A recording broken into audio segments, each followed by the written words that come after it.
अस्सलाम वालेकुम, मैं हूं अरबाब जहांगीर। आप देख रहे हैं मेरा यूट्यूब चैनल। उम्मीद है तमाम देखने वाले खैरियत से होंगे। और जनाब, जिस जवाब का हमें इंतज़ार था वो जवाब अब आ चुका है।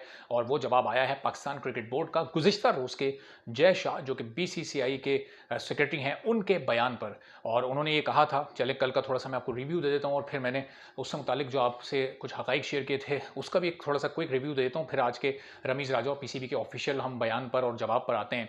तो जय शाह ने कहा था कि आइंदा एशिया कप जो कि पाकिस्तान में हो रहा है उसमें इंडियन क्रिकेट टीम नहीं आएगी और उस मैच को किसी न्यूट्रल वेन्यू पर मुनक्किद करवाया जाए, या फिर पूरा एशिया कप ही न्यूट्रल वेन्यू पर मुनक्किद किया जाए। अब इस बयान के बाद बहुत ले दे हुई, बहुत सारे बयानात आए। कुछ साबिक क्रिकेटर्स ने रमीज़ राजा को मशवरे दिए कि आप तो जनाब फ़ौरन से स्टैंड लें, और जब न्यूजीलैंड और इंग्लैंड वाला मामला था, जब वो टीमें चली गई थी अपना दौरा कैंसिल करके, तो आपने जो स्टैंड लिया था वो बड़ा ज़बरदस्त था, वो बिलाशुबा बहुत ज़बरदस्त स्टैंड था। और लेकिन अकल और समझ का इस्तेमाल हमें हर जो इशू है, हर जो मामला है उसमें ज़रूर करना चाहिए। और इसमें रमीज़ राजा और पाकिस्तान क्रिकेट बोर्ड ने बेहतरीन समझदारी का मुज़ाहरा किया है। चूँकि अगर जज्बाती होकर फ़ौरी तौर पर ये जवाब आ जाता कि नहीं जी, हम ये फ़ैसला सुना रहे हैं कि हम भी इंडिया से उससे अगले साल जो वर्ल्ड कप है उसमें हम नहीं जाएंगे और हम मैच नहीं खेलेंगे, और कुछ साबिक क्रिकेटर से मशवरा दे रहे थे और कुछ बड़े बड़े दानिश्वर जो कि स्पोर्ट्स के हैं वो ये कह रहे थे कि 23 तारीख को जो भी मैच ऑस्ट्रेलिया में वर्ल्ड कप का, वो हमें नहीं खेलना चाहिए। तो पीसीबी ने और रमीज़ राजा ने ऐसा कोई फ़ैसला नहीं किया। ये बहुत अच्छी बात है। उन्होंने अब क्या फ़ैसला किया है, अच्छा, वो जो कुछ हकाइक मैंने आपसे पिछली वीडियो में शेयर किए थे, इस वीडियो के आखिर में मैं उसका लिंक भी डाल दूंगा, ताकि अगर आपको वो देखने हो तो आप देख लें कि इस वक्त न सिर्फ पाकिस्तानी क्रिकेट बल्कि ओवरऑल दुनिया की क्रिकेट इंडियन फंडिंग पर चल रही है। वो कैसे, वो मैं थोड़ा सा क्विक रिव्यू आपको दे दूं कि आईसीसी को जो 90-100% जो फंड्स हैं उसमें से 90% इंडिया देता है। वो उसके कमर्शियल एस्पेक्ट्स और वो जो भी स्पॉन्सरशिप वगैरह और इन तमाम की मद में आईसीसी 90% अपनी कमाई का इंडिया से कमाता है, और फिर वो फंड आईसीसी दीगर मुल्कों को देता है। तो पाकिस्तान क्रिकेट बोर्ड जो कमाता है उसका 50% आईसीसी वही फंड पाकिस्तान को देता है, जो कि इंडिया से आया हुआ होता है। तो ये आप देख लें कि ये, इसको आप डायरेक्ट कनेक्शन कह लें या इनडायरेक्ट कनेक्शन कह लें, उसमें कितना मुश्किल है कि इंडिया को हम स्ट्रेट फॉरवर्डली इस तरह का कोई जवाब दें। चूँकि अगर वो फंडिंग आईसीसी की रोक ले तो बहुत सारे बोर्ड्स दिवालिया हो सकते हैं, उनका चलना मुमकिन ही नहीं हो सकता। तो जनाब, अब रमीज़ राजा ने कल के इस सिनेरियो पर एक तवील बैठक हुई, इजलास हुआ, मुशावरत हुई, और सबसे पहले जो उनका रद्द-ए-अमल सामने आया तो उन्होंने ये कहा कि अब हम गौर कर रहे हैं कि हमें वर्ल्ड कप का मैच इंडिया से खेलना चाहिए इंडिया जाकर या नहीं। ये फैसला नहीं हुआ है कि हम नहीं जाएंगे, ये अभी गौर हो रहा है।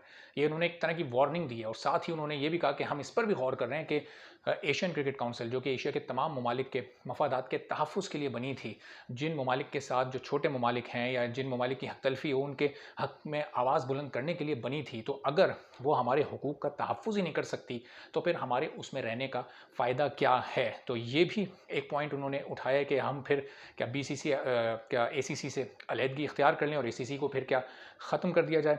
और फिर इसके साथ साथ जो बड़ा इम्पोर्टेंट मुतालबा एसीसी से किया गया है वो ये है कि जो ऐलान किया जय शाह ने, वो उन्होंने बिल्कुल एक इनफरादी हैसियत में किया है। उन्होंने किसी मुल्क से मशावरत नहीं की, कोई कंसल्टेशन नहीं हुई, किसी से मशवरा नहीं किया, इससे मुतालिक किसी से कोई राय नहीं ली गई। तो फौरी तौर पर एसीसी एक इजलास बुलाए और आईसीसी भी एक इजलास बुलाए, और उसमें फिर इस मसले को हम तमाम दुनिया के सामने रखें, उन दीगर ममालिक के सामने रखें जो कि क्रिकेट खेलते हैं। और इस वक्त आप देखें कि इंटरनेशनली पूरी दुनिया से बड़े बड़े क्रिकेट स्टार्स इस वक्त जय शाह को तनकीद का निशाना बना रहे हैं, और वो उनके उस बयान पर उन पर लान तान कर रहे हैं कि जी, ये क्रिकेट है, इसको आप सियासत से दूर रखें, और सिक्योरिटी के जो भी कंसर्न्स हैं वो अपनी जगह पर, वो हुकूमतों के आपस के इशूज़ हैं। अगर एक मुल्क आपको सिक्योरिटी की गारंटी कर रहा है, जहाँ पर दुनिया की कई तमाम बड़ी टीमें, कई नहीं तमाम, Australia, England, New Zealand, south Africa, West Indies, Sri Lanka, छोटी बड़ी तमाम टीमें यहाँ पर आ चुकी हैं, तो आपको आखिर फिर इशू क्या है। खेल को और सियासत को अलग-अलग रखें, इनको मिक्स ना करें,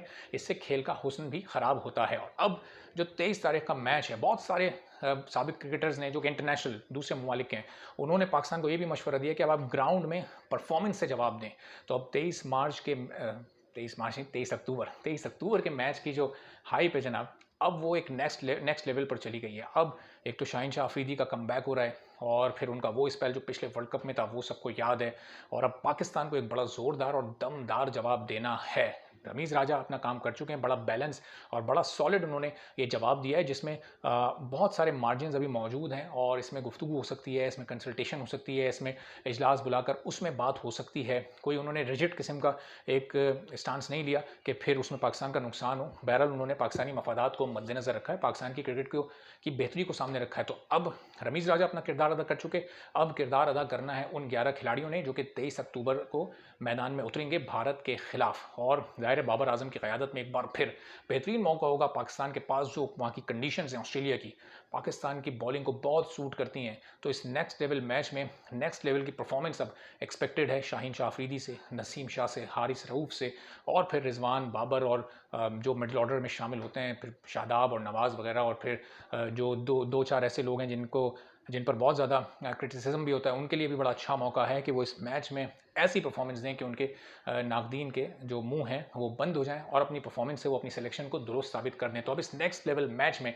जो प्रेशर होगा वो इंडिया पर होगा कि एक आपने जनाब इस तरह का गैर जिम्मेदाराना बयान दिया, क्रिकेट को नुकसान पहुंचाने वाला बयान दिया, खेल की रूह के मुनाफी आपने बयान दिया, तो अब आप उस बयान को कैसे जस्टिफाई करेंगे। अगर इंडियन टीम में मैच हार जाती है तो फिर आप देखें पूरे मुल्क में, पूरी दुनिया में बल्कि किस तरह से पाकिस्तानी इसको सेलिब्रेट करेंगे, और फिर मज़ीद तनकीद इस वक्त इंडिया को बर्दाश्त करनी पड़ेगी, क्योंकि फिर ये तासुर मजबूत हो जाएगा कि इंडिया हार के खौफ से पाकिस्तान आने से डर रहा है और भागना चाह रहा है, और न्यूट्रल वेन्यू पर अपनी मर्जी की कोई विकेट बनाकर और वहाँ पर कुछ गड़बड़ करके पाकिस्तान से जीतने के इम्कानात को रोशन रखना चाहता है।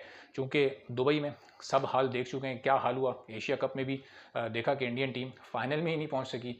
तो अब यहाँ पर बहुत सारे एक्सपर्ट्स बिला वजह ज़बरदस्ती इंडिया को खुश करने के लिए फेवरेट करार दे रहे हैं कि जी इंडिया ऑस्ट्रेलिया का फाइनल होगा। नहीं जनाब, इंडिया फाइनल तक इस टूर्नामेंट में नहीं जाएगी। वो आप 23 तारीख को ही देख लेंगे जब नतीजा आएगा। तो आधा तो तकरीबन पाकिस्तान 23 तारीख को इंडिया को इस टूर्नामेंट से आउट कर देगा। बहरहाल अब देखना है कि आगे किस तरह से ACC, BCCI और फिर ICC रिएक्ट करते हैं, और फिर रमीज़ राजा इस मामले को आगे कहाँ तक लेकर जाते हैं। तो इस मामले से आपको अपडेट रखेंगे। जो लोग चैनल पर नहीं है, चैनल को सब्सक्राइब कर लें ताकि तमाम वीडियोज़ और ये इन्फॉर्मेशन और हालात से आगाही आप तक पहुँचती रहे। इजाज़त दीजिए, अल्लाह हाफ़िज़।